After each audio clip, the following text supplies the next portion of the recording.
DID TV presents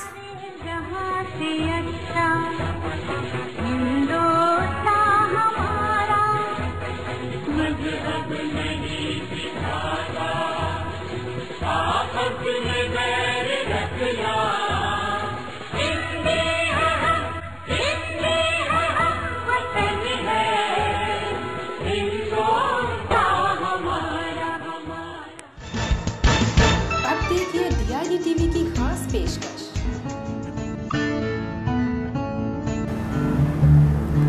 आज से 60-65 साल पहले मुंबई के कारदार स्टूडियो के टेलीफोन पर नौशाद किसी से गुफ्तगू कर रहे थे कि एक गुनगुनाती आवाज उधर से तैरती हुई निकल गई। उस आवाज में कुछ ऐसी कशिश थी कि नौशाद का ध्यान टेलीफोन से हटकर फौरन उसकी ओर चला गया। पता लगाने पर मालूम हुआ कि वो लड़की मराठी फिल्मों की कोई कोरस गायिका थी। सुनकर नौशाद हैरान रह गए। उनकी समझ में ये बात नहीं आई कि इतनी मधुर आवाज का उपयोग सिर्फ कोरस के लिए क्यों किया जा रहा है। जब उन्होंने अपने एक सहायक से कहा कि उस लड़की को वो अपनी किसी फिल्म में गाने का मौका देना चाहते हैं, तो उसकी आंखें फटी की फटी रह गईं।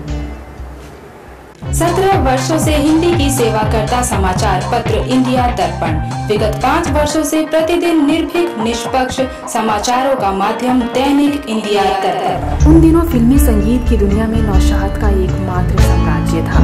उनकी फिल्मों में गाना लोग अपनी खुशकिस्मती समझते थे।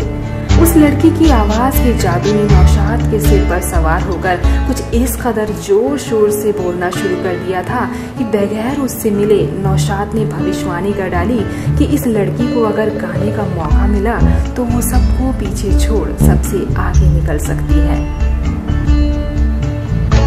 नौशाद ने अपने एक सहकर्मी से कहा कि इस लड़की का अता पता मालूम करे।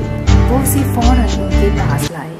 मानव एक, जाति 2, स्त्री पुरुष, वर्ग 2, अमीर गरीब, व्यवस्था यानी सरकार, व्यवस्थापिका, कार्यपालिका, न्यायपालिका। दैनिक इंडिया दर्पण की सोच शिक्षित करना, संगठित करना, संघर्ष करना। वैचारिक धरातल पर एक संदेश, जब मानव शिक्षित हो जाएगा तो वह स्वयं संगठित होकर मानव में दानवीय प्रवृत्ति को जड़ समेत उखाड़ फेंकने के लिए संघर्ष करेगा।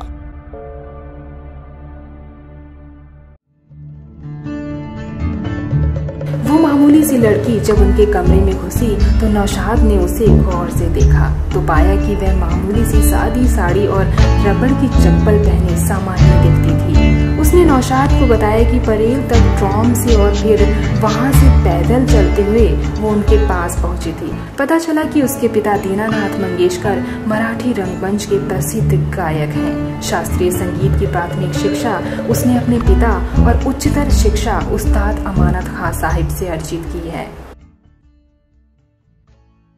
देश व प्रांतों की खोज परख समाचारों के लिए पढ़ें 13 वर्षों से प्रकाशित मदर इंडिया पत्रिका। मदर इंडिया पत्रिका। मदर इंडिया पत्रिका।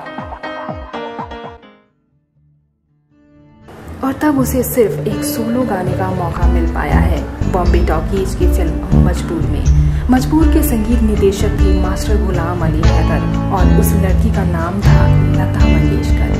नौशाद ने उसे कोई नया गाना सुनाने के लिए कहा और फिर उसे सुनते ही रह गए, अपनी सुध-बुध खोकर उस मधुरिम वाणी की डोर में पूरी तरह बंधे हुए। तो ये थी एक मनोरंजक कहानी कि कैसे रूबरू हुए कोकिला कंठी लता मंगेशकर और संगीतकार नौशाद।